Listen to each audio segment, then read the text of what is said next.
le 10 octobre 2025. Nous nous tournons vers 2024, une année qui a redessiné la carte mondiale de la fabrication automobile. Oubliez les anciens géants, le Maroc est le nouveau concurrent et il est là pour gagner. Autrefois connu pour le tourisme et l'agriculture, le Maroc fait désormais la une pour ses voitures, et beaucoup d'entre elles. L'ascension rapide du pays n'est pas un accident, c'est le résultat d'une stratégie calculée, des incitations généreuses, des zones industrielles et une main-d'œuvre jeune et abordable. Les constructeurs automobiles mondiaux ont vu une opportunité, proche de l'Europe, politiquement stable et favorable aux affaires. Les Français sont venus en premier, puis d'autres ont suivi. Le Maroc a construit un vaste écosystème de fournisseurs et d'usines visant à devenir le détroit de l'Afrique. Aujourd'hui, cette ambition est une réalité. Les zones industrielles, près de Tanger et Kénitra, sont en pleine effervescence. Non seulement avec des chaînes d'assemblage, mais avec une production automobile à grande échelle. Le secret du Maroc, une intégration profonde. La plupart des pièces automobiles sont désormais fabriquées localement, donnant un sens réel au Made in Morocco. Le pays a transformé sa proximité avec l'Europe en un puissant avantage industriel. Mais cette ascension fulgurante soulève des questions. Comment le Maroc est-il passé d'une histoire automobile modeste à une puissance de production? Quels accords ont été conclus pour attirer ces géants? Et qui profite vraiment de ce boom? Ce succès enrichit-il le Maroc ou seulement les multinationales? En creusant davantage, l'histoire révèle à la fois des opportunités et des risques. La révolution automobile du Maroc est réelle, mais son coût et son impact réel restent complexes. Le voyage ne fait que commencer. Parlons chiffres, car les chiffres racontent la vraie histoire. En 2024, le Maroc a produit plus de 700 000 véhicules, dépassant des pays comme l'Italie et la Pologne. Plus de 90% de ces voitures sont exportées, principalement vers l'Europe. Les exportations automobiles sont désormais en tête de l'économie marocaine, surpassant les phosphates et l'agriculture. Les principaux moteurs, Renault et Stellantis. L'usine, Renault de Tanger et l'usine Stellantis de Kénitra produisent des best-sellers comme la Dacia Sandero et la Peugeot 208. Ensemble, elles ancrent un réseau de plus de 250 fournisseurs locaux. La stratégie, utiliser le Maroc comme base à faible coût pour conquérir l'Europe. Des coûts de production plus bas signifient des prix compétitifs pour les consommateurs européens. Made in Morocco est désormais synonyme d'abordabilité et de qualité. Mais il y a un hic. L'industrie dépend fortement de ces deux géants. Si l'un d'eux se retire, tout le secteur pourrait vaciller. Le Maroc a misé son avenir industriel sur des entreprises étrangères, leur donnant un immense pouvoir. Les chiffres records sont une source de fierté, mais aussi un risque stratégique. Le moteur de la croissance est fort, mais pas entièrement entre les mains du Maroc. La question, cette réussite est-elle durable?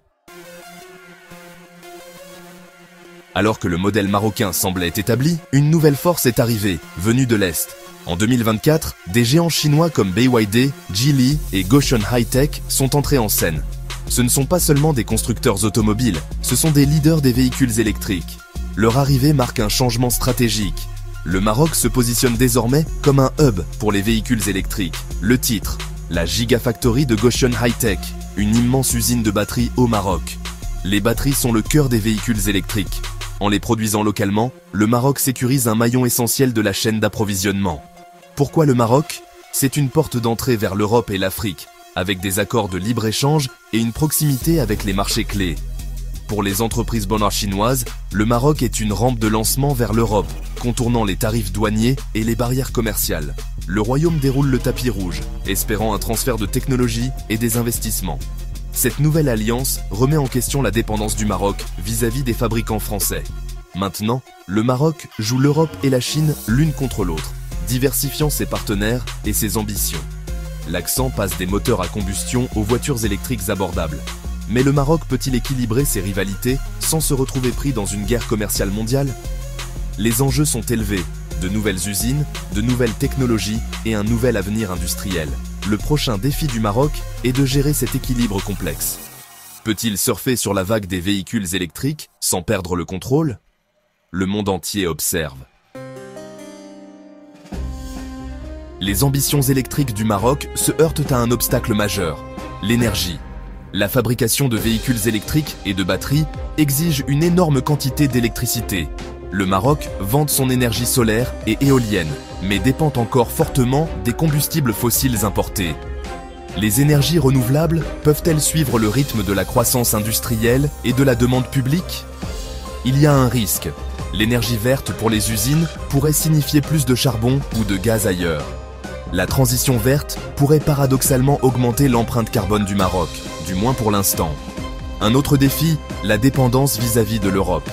Plus de 90% des voitures fabriquées au Maroc sont destinées à l'UE. Si le marché européen flanche, les usines marocaines le ressentent en premier. Le gouvernement tente de diversifier, mais l'Europe reste le principal client.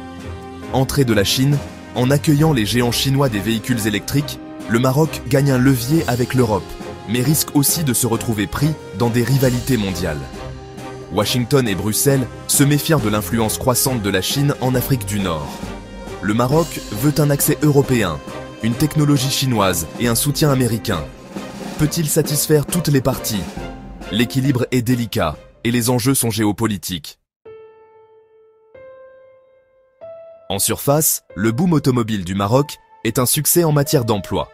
Plus de 220 000 emplois directs ont été créés, transformant des villes comme Tanger et Kénitra. Pour de nombreux jeunes Marocains, le travail en usine signifie stabilité et espoir.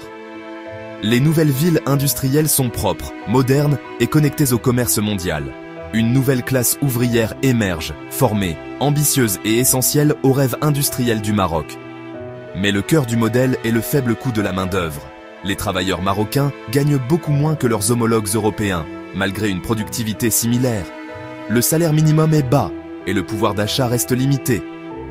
Ce modèle est-il durable ou juste? Les entreprises profitent d'une main-d'œuvre bon marché. L'État gagne des emplois et des recettes fiscales. Mais la part des travailleurs dans la richesse est faible. Les débats se multiplient sur les conditions de travail, les droits syndicaux et la justice sociale. Le modèle à faible coût alimente l'essor du Maroc, mais pourrait devenir son plus grand défi. Le Maroc peut-il bâtir une prospérité durable sur de bas salaires? La réponse façonnera son avenir. Le Maroc ne s'arrête pas là. La vision 2030 vise à monter en gamme. L'objectif, non seulement assembler des voitures, mais aussi les concevoir et innover, en particulier dans les véhicules électriques. Attirer des ingénieurs, investir dans la R&D et construire des pôles technologiques sont désormais des priorités. Des partenaires chinois comme Gotion et BYD sont essentiels à ce bond en avant. La Gigafactory ne concerne pas seulement les batteries, elle concerne le transfert de technologie et l'expertise locale. Les ingénieurs marocains travailleront avec des experts chinois pour développer des batteries de nouvelle génération. L'ambition, passer du Made in Morocco au Design in Morocco. La vision 2030 se tourne également vers l'Afrique. Le Maroc veut être le leader automobile du continent. À mesure que les économies africaines se développent, la demande de voitures abordables augmentera et le Maroc vise à les fournir. Produire localement signifie des véhicules mieux adaptés et à des prix compétitifs pour l'Afrique. Le Royaume utilise son influence pour ouvrir les marchés et diriger industriellement. Cette vision est audacieuse, nécessitant des investissements dans l'éducation, les infrastructures et les alliances. Le Maroc se positionne comme un pont entre l'Europe, la Chine et l'Afrique. Le rêve, se transformer d'une usine pour les autres en une véritable puissance technologique. Les prochaines années révéleront si le Maroc peut transformer l'ambition en réalité. Le monde entier observe.